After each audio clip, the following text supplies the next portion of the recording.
Zay no mahakasika an'iny fa raha ny fanamariana izay nentin'ny filohan'ny antenimiran'ny varotra sy ny indostria n'Antananarivo dia mila fitsarana azony itokisana sy ankinana ny mpampiasa vola mba ho voasarika amin'ny fampiasam-bola eto Madagasikara. Misy araka izany ny Antsoavo izay noentiny avy eo anivon'ny antenimiran'ny varotra sy ny indostria.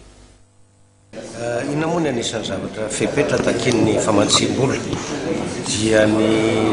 tsy averivery ny volany rehefa ohatra izy hitondra ny volany ao anatina firenena ray. Inona tsy mahavery ny volany voalohany indrindra aloha zany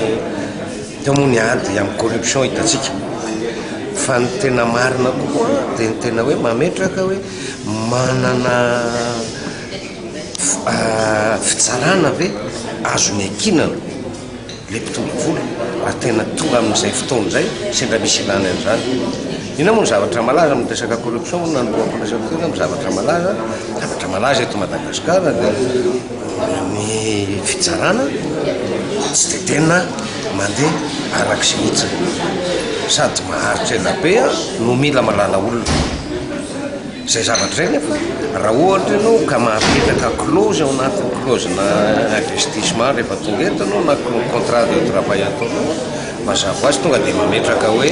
raha misy ny fifanonanana dia tonga dia hoentina any amin'ny cammo zany na arbitrage ho atao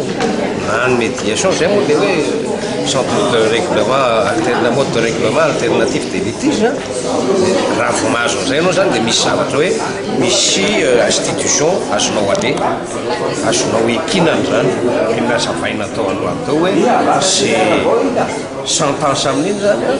raha ohatra moa izy médiation zavatra efa mifanarahana zany contrat zany ohatra ilay izy arbitrage dia mamoaka ny arbitre zany hoe zao zany ny didy amin'ny zavatra io. Le izy tsy didy moa zany raha ty amin'ny anaraka nazavaina koa tsy didy fe didy